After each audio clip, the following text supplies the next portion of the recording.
Now, from the CBS 4 studios, the best high school football coverage from all over the Rio Grande Valley. It's time for Friday Sports Extra.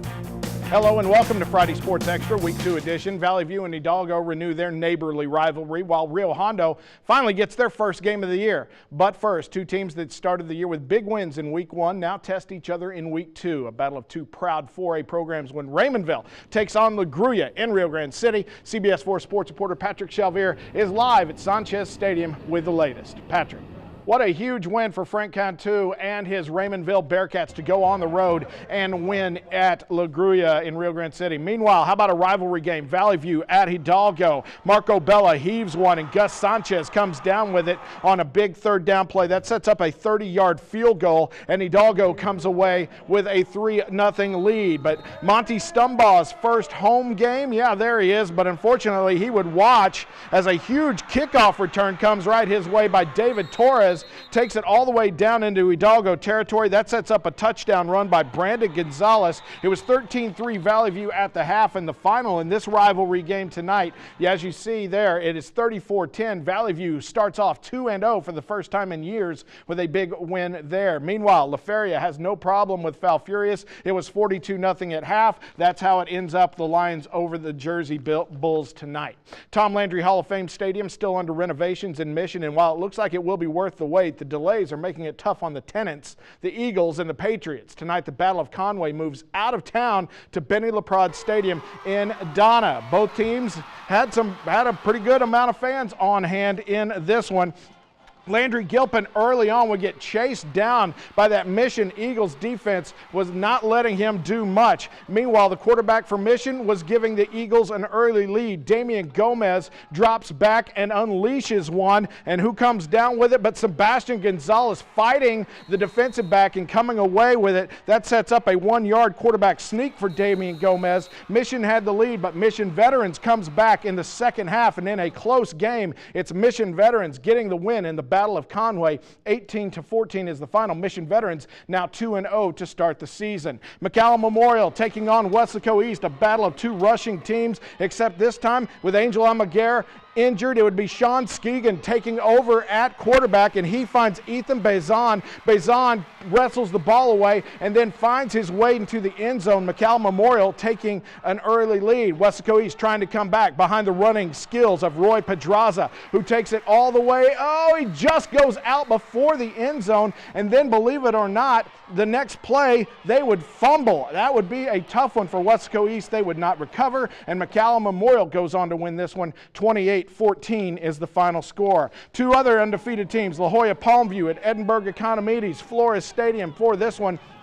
Edinburgh Economides using the run game, yeah, and the little guy getting it all the way down into Palmview territory, and then the Economides defense getting it done as well as they come up with the safety right here in the end zone of the Lobos, and that ended up being a big play as Economides wins this one. 13-9 is the final. The Economides Jaguars now 2-0 to start the season. How about Mercedes taking on McAllen Rowe early on? Jesus Sanchez, the quarterback for Rowe, cannot find any receivers, trying to get out of the way and making a nice move there, but he can only elude the Mercedes defense for so long. Mercedes, of course, without their middle linebacker, Roger Adame III, for at least the next 6 weeks with a broken arm, but the Mercedes defense was getting it done anyway, and tonight, the final score, Mercedes gets the big win, 27-20, the final. Mercedes coming back from the loss against Cal Allen to even their record at 1-1. Rowe also 1-1. Rio Hondo has not played a game yet this year, but that would change as they took on Juarez Lincoln in La Jolla.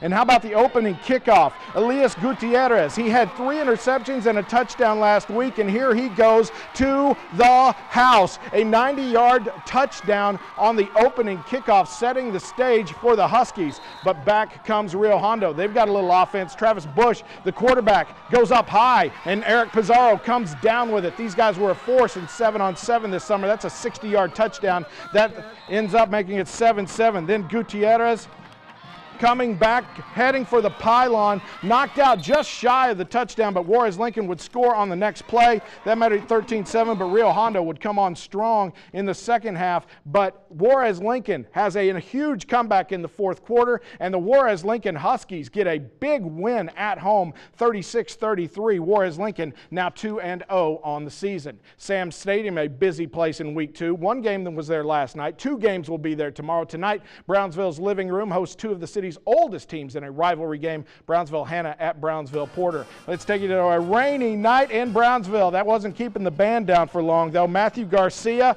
takes the punt. Matthew Garcia is off to the races. This Eagle is golden as he heads, and one more cutback into the end zone for Hanna, who scores early and often in this game. Next up, it's the running game for the Golden Eagles. Aaron Frausto, not going to stop him up the gut, 28 yards for the touchdown there, and it's all Brownsville-Hanna all the time in this one as the Golden Eagles win it 35-7 in their rivalry game over Porter tonight. San Benito's Greyhounds took to the road and into San Antonio to take on the Hornets of East Central, and it's going to be a San Benito win. They will go to 2-0 as the Greyhounds now lead by 16 late in the fourth, 34-18. We'll try to update you on that one later in the show. Coming right back on Friday Sports Extra. Santa Maria's Cougars venture north into Blue Devil country, and it's a clash of the canines at Canales when Lyford's Bulldogs tangle with St. Joseph's Bloodhounds. But up next, it's the 30th edition of the neighborly rivalry that goes back and forth on Route 107.